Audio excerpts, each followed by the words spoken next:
seminário trata da gestão ambiental, trata da questão do desenvolvimento e do elo que existe entre essas duas questões. Procura o seminário, ao mesmo tempo, alternativas para que nós tenhamos um desenvolvimento sustentável que propicie à geração atual e às gerações futuras o uso dos recursos naturais existentes e com foco específico na questão da água, dos recursos hídricos.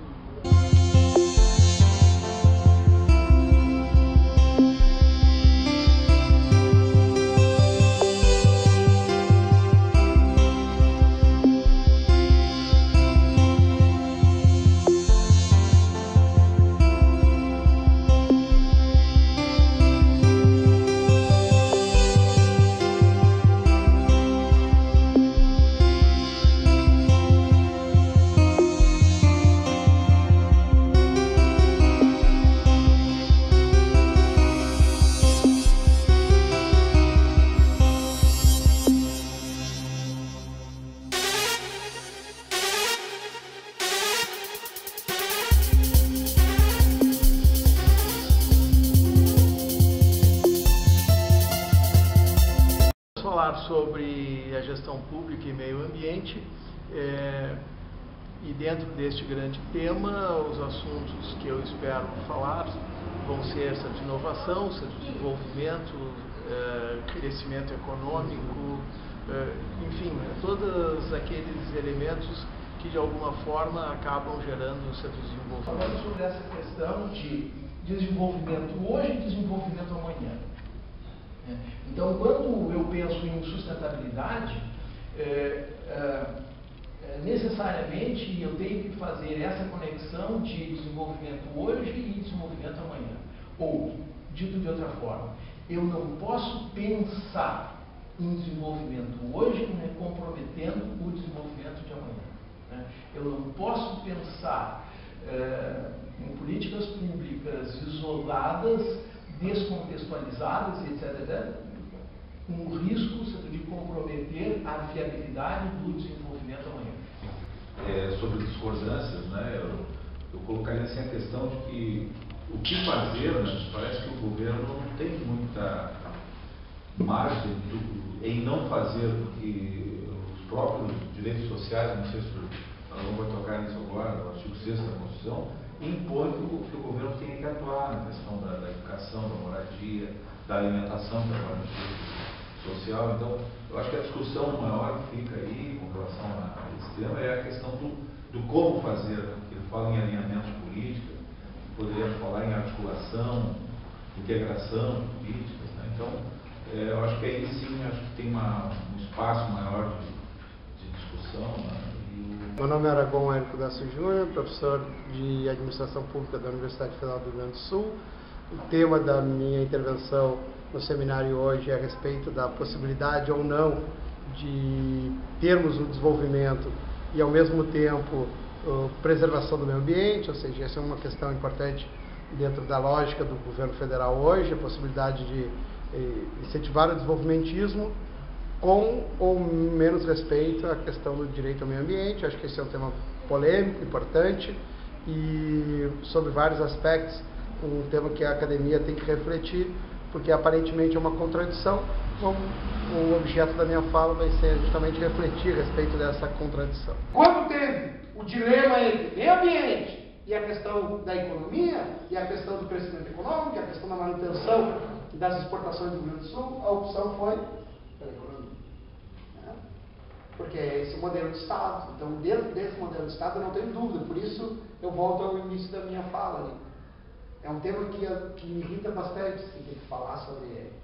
Porque eu sempre quando eu começo a falar sobre essa discussão, desenvolvimento, meio ambiente, eu me sinto preso nessa armadilha. Qual é a armadilha? Dentro desse modelo de Estado, me parece que essa discussão é uma discussão quase que inócua. Quase que inócua, para não dizer completamente inócua. Ela é uma discussão no sentido de tentar mitigar um pouco os efeitos, tentar postergar, porque nós não vivemos numa sociedade, olha, nessa discussão sobre meio ambiente, todo mundo fala de sociedade de risco, nós não vivemos sociedade de risco, é uma sociedade de certeza de que o futuro está condenado.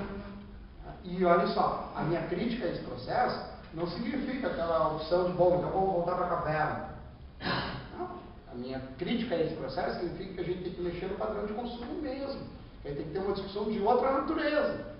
Essa discussão de outra natureza vai postergar anos, séculos neste mundo.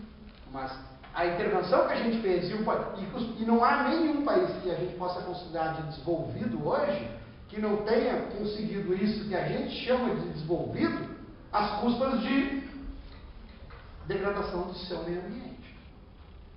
Agora, parece uma contradição quando o governo Dilma e o governo Lula, nessa lógica do desenvolvimentismo, dizem assim: esses caras não têm o direito de dizer para nós como é que a gente deve buscar o nosso desenvolvimento.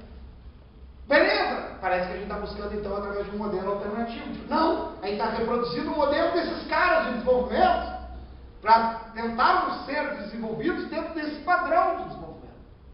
Nosso objetivo é ter padrão de consumo. Lula, aqui no Brasil, os caras dizem que o Lula aumentou a classe média. Pô, não aumentou a classe média. Conseguiu alguns direitos para a classe trabalhadora, mas a classe média continua o mesmo no Brasil. O Lula mesmo disse isso, ele parece que tem mais clareza do que a própria mídia. Ele, em Cuba, agora recentemente, disse isso. Se quiserem, vão lá no YouTube e procurem, né? Tá a entrevista dele em Cuba. Então, assim, eu não aumentei classe média nenhuma no Brasil. Eu consegui trazer alguns bens que a população, a classe trabalhadora não tinha para essa classe trabalhadora. Mas a luta de classe continua, a burguesia, o proletariado e tal, continua as mesmas bases. Só que esse proletariado vai ter acesso a alguns bens que ele não tinha antes. Então, a gente está numa política desenvolvimentista no Brasil. Nem vou falar do governo Fernando Henrique, porque eu acho que esse não tinha nem política em relação a isso. Por exemplo, quando falava da política industrial do governo Fernando Henrique, o governo Fernando Henrique, a melhor política industrial é que o Estado não tem uma política industrial. Era a posição do governo Fernando Henrique, por exemplo. O governo Lula tem uma política. O governo Dilma tem uma política. Qual é a política? Na dúvida entre desenvolvimento. E olha só, estou sendo hipertolerante com o conceito de desenvolvimento. Na dúvida entre crescimento, vai lá no desenvolvimento, e meio ambiente, crescimento ou desenvolvimento.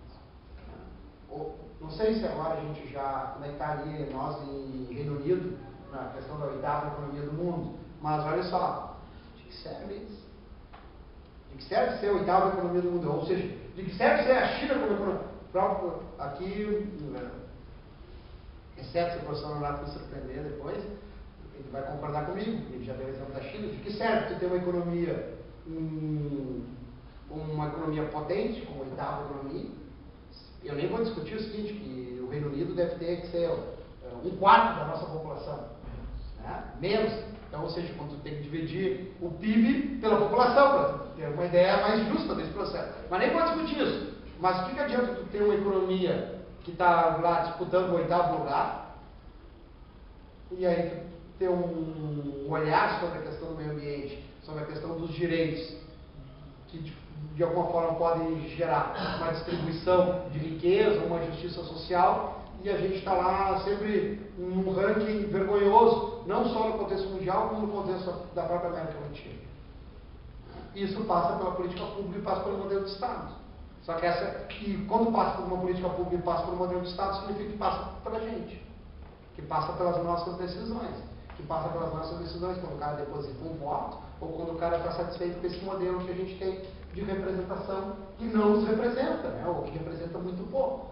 Então, na verdade, quando tu olha para esse processo, eu sempre olho, pelo menos com a tentativa de não ser neutro, que isso é impossível, quer dizer, está claramente colocada a minha posição aqui, como é que eu vejo essa historinha, mas quando eu olho para isso, eu digo assim, beleza, eu até vou entrar nesse falso dilema de compartilhar meio ambiente e desenvolvimento, mas quando eu entro e até tento começar o diálogo a respeito disso, eu, em seguida, depois de travar ali meia dúzia de leitura de artigo e de tratado internacional, eu me deparo justamente com isso, né? O modelo de Estado predomina, é um modelo de Estado que no meio ambiente é troco.